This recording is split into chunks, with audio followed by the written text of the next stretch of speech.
Middle school students are at a very vulnerable stage of life where they can either be set up on the right path or fall into apathy. And it's our job here at Summit to form the next generation of leaders. A lot of times brick and mortar schools don't work for families for whatever reason, and a lot of virtual schools are sacrificing relationships with students and relationships with teachers. Our job here at Summit is to bring in the best of both worlds, where they are getting rigorous academics, but we're also not sacrificing relationships with others. For families that are involved in military, sports, travel, homeschool families that want to keep the homeschool feel but to have a certified teacher, Summit offers a flexible schedule for all of those situations. Our family first became interested in Summit when we were looking for an alternative way of education for our kids. I was super hesitant at the idea of my kids being stuck on a computer all day.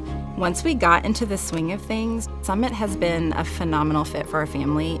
We've all grown to love the dynamic and the ways that we're able to make things fit for our family.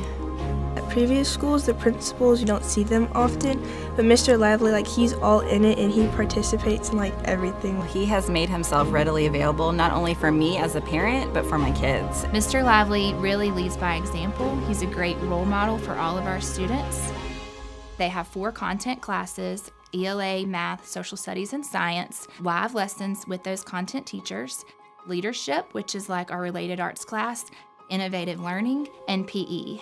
We provide opportunities every day for students to receive tutoring, additional support. Every teacher has office hours, and we use that time to meet with students who need that additional support. On top of that, we meet with our communities, which is another way for them to form relationships with people across our school and not just in their direct classes.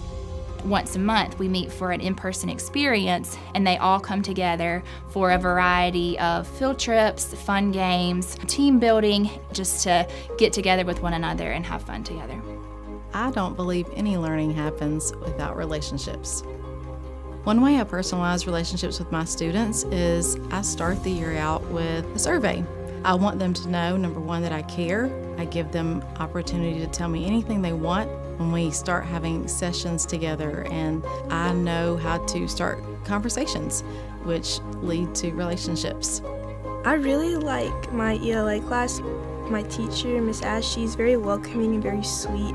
She's very open with us, and she just talks from a teacher, but you also see her as a friend. These teachers genuinely care about my kids. They drive after hours, after school hours, and show up for sporting events with posters cheering my kids on. And through that and that growth that they've been able to experience, she's been able to encourage other kids and pour into them because teachers have poured into her. Relationships are kind of the foundation of learning. The kids have to know that you care before they start listening to you, before they're engaged. All of that comes together to form that students first culture, which we want at all of our schools. Honestly, I feel like if we took the middle school years, the stigma that so many people have, and actually help these students thrive, I think it would make a huge difference as they enter high school and then the rest of their life. Hi, I'm Brian Lively, Principal of Summit Academy. If you're ready to take the next step toward a brighter, more flexible education and like to learn more information about our program, please visit our website, schedule a virtual tour, or give us a call with any questions you may have. We're here to support you at each and every step.